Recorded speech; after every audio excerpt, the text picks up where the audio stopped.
আমি আপনাদের সামনে আবার হাজির হলাম আরেকটা নতুন ভিডিও নিয়ে। সেটা হলো হযরত হাসান ইবনে আলী রাদিয়াল্লাহু আনহুর সাথে মুয়াইবা ইবনে আবি সুফিয়ানের একটা শান্তি চুক্তি হয়েছিল, ওটারই একটা ধারাবাহিকতা। ওটার উপর ভিত্তি করে আজকে আমি একটা ভিডিও বানাচ্ছি। হযরত হাসান ইবনে আলী রাদিয়াল্লাহু আনহু এর সাথে মুয়াইবা ইবনে আবি সুফিয়ান এর একটি শান্তি চুক্তি হয়েছিল, যা হাসান মুয়াইবিয়া চুক্তি নামে পরিচিত। ইসলামী ইতিহাসে এটি গুরুত্বপূর্ণ ঘটনা, যা 41 হিজরি 661 খ্রিস্টাব্দে জামাদিউল আউয়াল মাসের মাঝামাঝি সময়ে স্বাক্ষরিত হয়।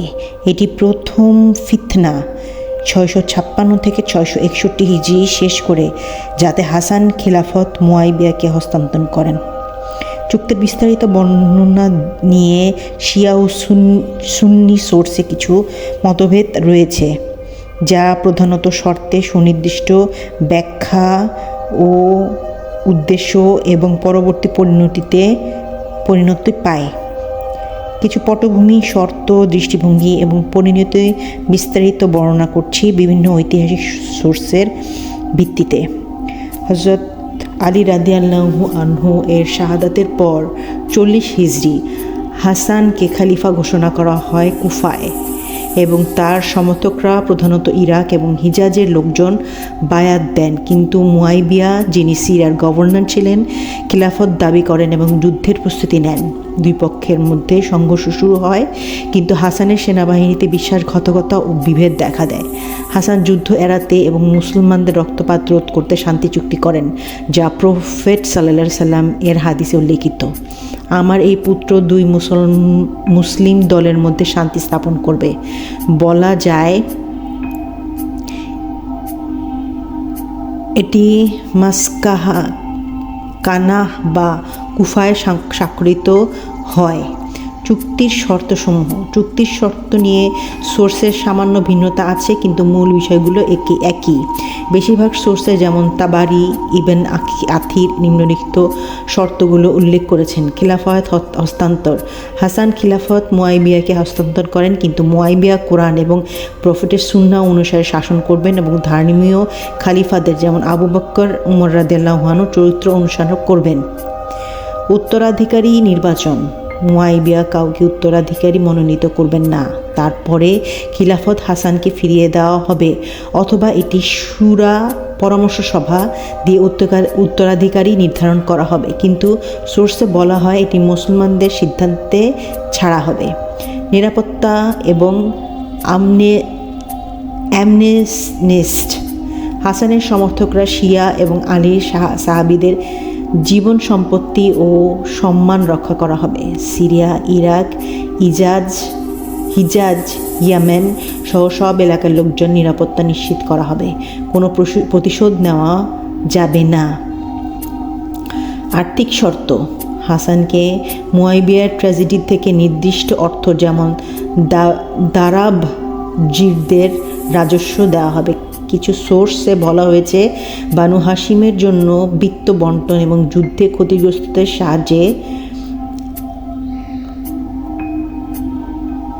অন্যান্য হযরত আলী রাদিয়াল্লাহুকে অভিশাপ দেওয়া বন্ধ করা হবে, যা মুয়াইবিয়া শুরু করেছিলেন। হাসান বা আহলে বায়াতের ভিতরে কোনো গোপন বা প্রকাশ্যে ক্ষতি করা যাবে না। মতভেদ: কিছু সোর্স, যেমন শিয়া, শর্তগুলোকে আরও কঠোরভাবে বর্ণনা করা হয়, যেমন মুয়াইবিয়া হাসানকে সরাসরি সমর্থন করেন না বলে সুন্নি সোর্সে শুরার উপর বেশি জোর।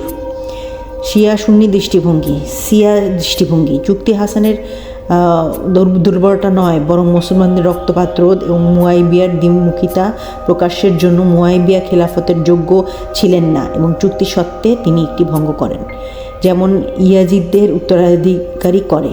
হাসান শিয়াদের জীবন রক্ষা করেন কারণ সেনাবাহিনীতে বিশ্বাসঘাতক ছিল, চুক্তি হুদাইবিয়ার চুক্তির মতো, যা প্রফেট সাল্লাল্লাহু আলাইহি সাল্লাম করেছিলেন। সুন্নি দৃষ্টিভঙ্গি: চুক্তি মুসলমানদের ঐক্য স্থাপন করে এবং মুয়াইবিয়া যোগ্য ছিলেন বিধায় হাসানের সিদ্ধান্ত প্রমাণ, যা ফিতনা শেষ করে। মুয়াইবিয়ার ভূমিকাকে কম সমালোচনা করা হয় এবং চুক্তি প্রফেটের হাদিস পূর্ণতা হিসেবে দেখা হয়। কিছু সোর্স মুয়াইবিয়াকে কাফির বলার অভিযোগ অস্বীকার করা হয়।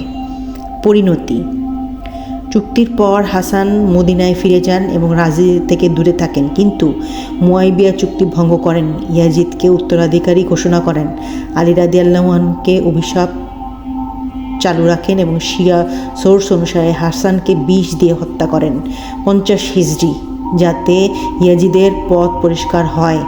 এটি পরবর্তীতে কারবালার ঘটনায় পটভূমি তৈরি করে।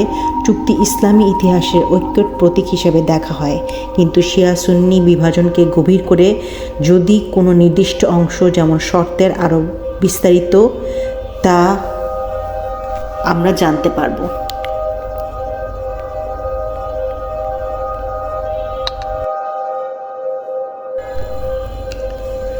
উত্তরাধিকার নির্বাচন, বিস্তারিত শর্ত: মুয়াইবিয়া কাউকে, বিশেষ করে তার পুত্র ইয়াজিদকে উত্তরাধিকার মনোনীত করবেন না। তার মৃত্যুর পর খিলাফত হাসানকে ফিরিয়ে দেওয়া হবে, অথবা এটি শুরা পরামর্শ সভা নিয়ে মুসলমানদের মধ্যে উত্তরাধিকারী নির্ধারণ করা হবে। কিছু বর্ণনায় বলা হয় যদি হাসান মারা যান তাহলে হোসেন খিলাফত পাবেন। মতভেদ এবং ব্যাখ্যা: শিয়া সোর্সে একটি মুয়াইবিয়ার ষড়যন্ত্র প্রকাশ করে, কারণ তিনি পরে ইয়াজিদকে মনোনীত করেন এবং হাসানকে বিষ দিয়ে হত্যা করেন যাতে পথ পরিষ্কার হয়। সুন্নি সোর্সে শুরার উপর জোর দেওয়া হয়, কিন্তু মুয়াইবিয়ার ভঙ্গকে কম আলোচিত। এই শর্তে হাসানের ইমামত্ব রক্ষার জন্য ছিল, কিন্তু মুয়াইবিয়া এটি ভঙ্গ করে রাজতন্ত্রীয় ব্যবস্থা চালু করে।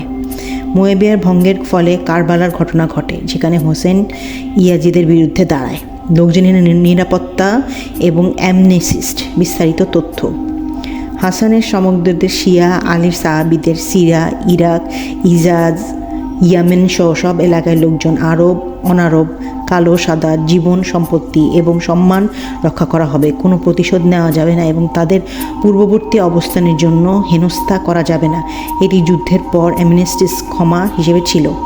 মতভেদ এবং ব্যাখ্যা: শিয়া সোর্সে মুয়াইবিয়া এটি ভঙ্গ করেন, যেমন শিয়াদের নির্যাতন করেন, যা তার অসৎ উদ্দেশ্য প্রকাশ করে। সুন্নি সোর্সে এটিকে ঐক্যের অংশ হিসেবে দেখা হয়।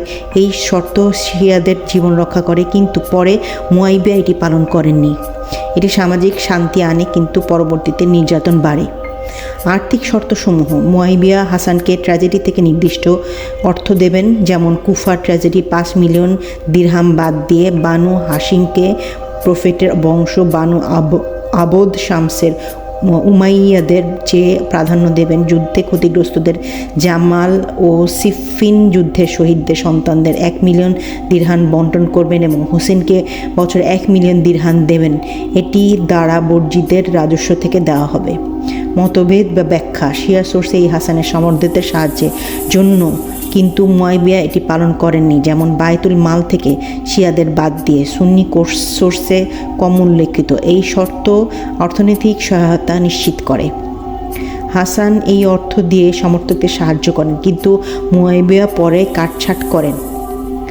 অন্য শর্ত: হযরত আলী রাদিয়াল্লাহু আনহুকে মিম্বরে অভিশপ্ত দেওয়া বন্ধ করা হবে, যা মুয়াইবিয়া শুরু করেছিলেন। হাসান এবং আহলে বায়েতের বিরুদ্ধে গোপন বা প্রকাশ্যে কোনো ক্ষতি করা যাবে না। মতভেদ: শিয়া মুয়াইবিয়া একটি ভঙ্গ করেন, অভিশাপ চালু রাখেন, যা তার ঘৃণ্য প্রকাশ করে। সুন্নি সোর্সে এটিকে কম গুরুত্ব দেওয়া হয়। এটি আহলে বাইতের সম্মান রক্ষা করে, কিন্তু মুয়াইবিয়া পরে অভিশপ্ত চালু রাখে। শেষ পর্যন্ত বলতে চাই যে এই শর্তগুলো হাসানের প্রজ্ঞা প্রকাশ করে, কিন্তু যা রক্তপাত রোধ করে এবং ধর্ম রক্ষা করে। শিয়া দৃষ্টিভঙ্গিতে চুক্তি হুদাইবিয়ার মতো কৌশলগত, কিন্তু মুয়াইবিয়ার ভঙ্গ এটিকে প্রমাণ করে যে তিনি অসৎ ছিলেন। সুন্নি দৃষ্টিভঙ্গিতে এটি ঐক্যের জন্য এবং মুয়াইবিয়াকে যোগ্য দেখা হয়। মতভেদ রাজনৈতিক: শিয়া সোর্সে উমাইয়াদের বিরুদ্ধে অভিযোগ জোরালো, সুন্নি সোর্সে সতর্ক। যদি এই শর্তগুলো কোনো নির্দিষ্ট অংশ থাকে তাহলে সেটিকে আমাদেরকে মুয়াইবিয়াকে মেনে নেওয়া উচিত ছিল, কিন্তু উনি মানেনি, উনি শর্ত মানতে অস্বীকার জানান।